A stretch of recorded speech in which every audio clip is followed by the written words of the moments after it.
Hi everyone. Welcome to GenAI Futurecast. I'm your host, Kushnak, and today we're talking to someone who's helped shape the technology behind one of the most important institutions in the country. Howie Morgasen is a vice president at the Federal Reserve System, where he leads strategy, architecture, and integration. He's worked on everything from collaboration tools to infrastructure design, and he's helped big teams use technology to work smarter and safer. Let's find out how he does it and what kids like us can learn from his journey. Hi, Mr. Howie. Thanks for joining me. Before we get into the big tech stuff, could you tell me something everyone listening should know to understand your personality when you were a kid my age? So, Kush, first of all, thanks for inviting me. I am excited to be here on your podcast. I don't know if I remember all the way back to 9 years old, but as a kid, I was fascinated by how things work. So I like to tinker with things. I like to take things apart. Sometimes it got me in trouble because I took things apart that I wasn't supposed to, and I lost some of the parts. So that wasn't really good. But I really did like to tinker, and I also liked electronics a lot. So I experimented with it, and I had a fascination for how things work. So I did read a lot, did do research. We don't have all the cool tools you have today, like Google and other search engines, and to look things up. We had these things called encyclopedias. They sat on the shelf, and you look things up and you read about it. Now it's all online, which is a lot easier to do. That's a little bit about my background. Yeah, I'm the same right now. I'm a techie person. Yeah, you might know that because of the whole podcast thing. I really love electronics. It's one of my favorite things to do. Electronics led me to computers because the electronics is what's underneath the computers that make them work. So I was fascinated by it. I wrote my first basic program when I was in junior high school. So that would be seventh grade. And so I was fascinated by programming and how computers work. And that sort of led me to a career in working with computers because I was so fascinated with it and sort of figuring out what to do. And then I was equally as excited when I found out that people would be willing to pay me to do things with computers. Since I really liked doing it a lot, that was a bonus for it. And it sort of built from the programming. I found out that I enjoyed working with the business people that use the computers to solve problems. And that caused me to sort of work with them and help figure out how to apply technology to sort of solve problems. I really want to learn how to write a program. How did you write the program and what did it do? It was a very simple program. It printed a multiplication table from 1 to 10, and it did all the multiplying. So 1 times 1, 1 times 2. And it did that from 1 to 10, and it printed out a table. I think it was 4 or 5 lines total, and I was very excited about it. I printed it out, and I went to show everybody that I was now officially a computer programmer. That's super cool. You work at the Federal Reserve, which helps keep our financial system stable. For kids listening, how do you explain what the Federal Reserve does in a way we can understand and Okay. how technology helps? So the Federal Reserve is the central bank of the United States. It was enacted by Congress. The Federal Reserve Act is what actually formed the Federal Reserve. And it's made up of Federal Reserve banks around the country. So the closest one to you is in Dallas, where you are, but there's 11 other locations around the United States. The Federal Reserve helps govern our financial system. So the banks that you go to every day to deposit money or withdraw money from, credit cards that you use every day to purchase things, a lot of the flow of money from place to place, the Federal Reserve has something to do with. And it also creates what we call monetary policy, which is how money is governed and how people use it and what's the correct way to use it and what's not the correct way to do it. We also work with financial institutions like the large banks and help them figure out the best, most compliant way to run their banks. And then we're also a lender. We lend money to banks if they need it, and they pay us back. We charge interest for that. We also work with banks. We do what we call auditing of banks, financial institutions, to make sure they're doing things the right way, to make sure they're keeping track of your money correctly, and that if you need it, you're able to get it. So we also play a role in that as well. How does Gen AI fit into the way teams work at places like the Fed? Is it easy? Okay, a great question. Gen AI is taken over. You see it everywhere.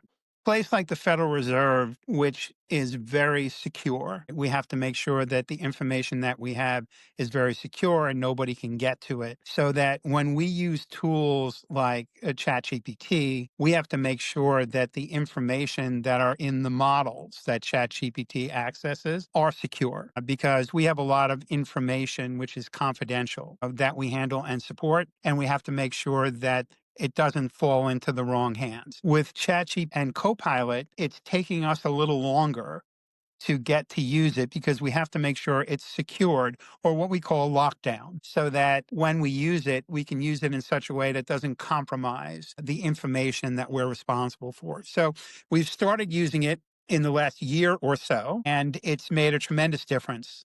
At the Federal Reserve, it allows us to look at information that we work with, and the Fed accumulates massive amounts of information. It helps us go through it, spot trends that would be useful to us in planning, over the next couple of years, to make sure we're doing things the most efficient way that we can. So that's a little bit about how we're doing with it. If you use Copilot, it has to be something like MT65 Copilot or something. How do you make sure that the companies like OpenAI, Google, or Microsoft doesn't read your data, which is maybe confidential? And that's another great question. We work closely with Microsoft, with Google, with others to make sure that we can control the data that we're going to use through ChatGPT or Copilot. So we configure, our working environment with Microsoft in such a way that we can control the data that our people are accessing.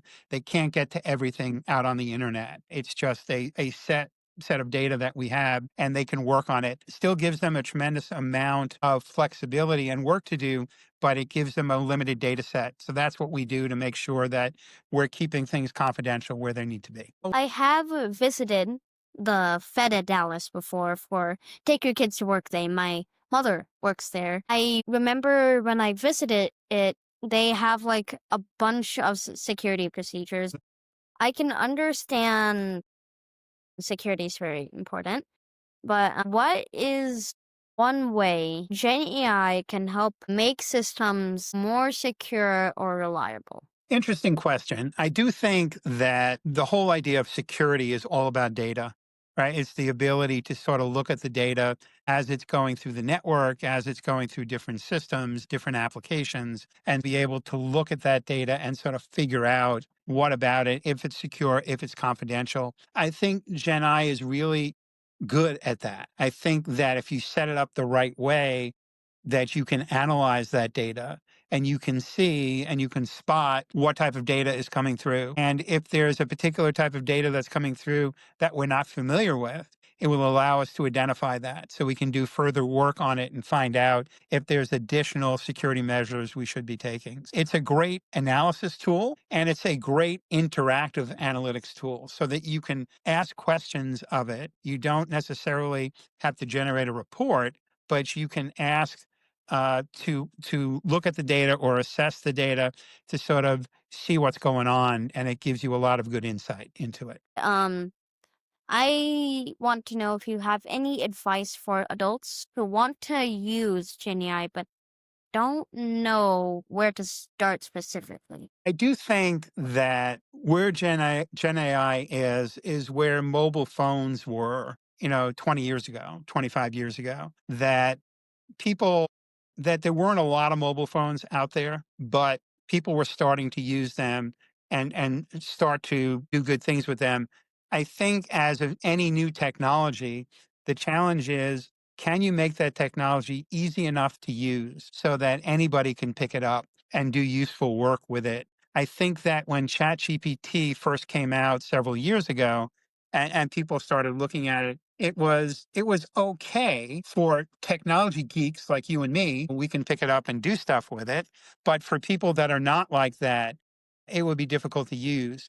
What's happened over time is companies like Microsoft and Google have made it easier to use so that you don't have to have any technology experience at all. You can just sit at your keyboard and you can type in, or you can talk to your computer and ask it questions and it can come back. So I think that as it gets easier and easier to use, that more and more people will use it. Also, there's a lot of good information that you can get that was very difficult to get even a couple of years ago, where large companies had access to all of that information, but consumers did not. So if you wanted that information, it was difficult to get to. Today, you can get on a generative AI or even just the search tools, and you can search for things and you can get a lot of in-depth information, which is very useful. I went to Google Labs, and this only works for Google Chrome browsers. I enabled the beta feature that lets you, whenever you type something, a Gemini AI response will be there. So if you have a question which you want to search up without going onto Gemini, you can just search it up instead, and Gemini will be there. A lot of what's going on with Gen AI is that it's being built into other things, right? So when you go into Gmail, for instance, to read your email, you will now find ads and other things on the side of your browser screen based on the email that you were reading. So what's happening is, Google is using Gemini to analyze your email messages. And based on what's your email message, they will put an ad for a product that is somehow related to the email message you were reading. And when you go to the bank now and you go to the ATM machine, and you have this interaction with the ATM machine, they've built some Gen AI into that. When you press a button or ask a question, it will come back with suggestions for you on things that you might want to do based on, what you're doing right now. So building it in to things that we already have makes it friendlier and more people use it. Yeah, that's pretty cool. Now, this is a message to young minds by you. So, most of our listeners are kids and their parents and their families. What advice would you give to someone my age who's curious about AI? That's a great question. There's so much educational material out there now to learn about AI, to learn about programming, to learn about search. If you just went to Google and said, I want to look at training for generative AI, you would get a whole screen that came up with different classes that you can take. A lot of them are free, right? No charge. So that might be the best way to start. Another one is a lot of times schools are now starting to teach some of this in classes, even at young ages. And they're also setting up computer clubs, where people can get together, whether it's after school or before school, and they can get together and they can look at new things in technology or what computers are doing and get a chance to sort of work with them. So that's some of the ways you might learn more about it. I'm gonna move on to the rapid fire round. So, this is my most favorite section. It kind of feels like a game show.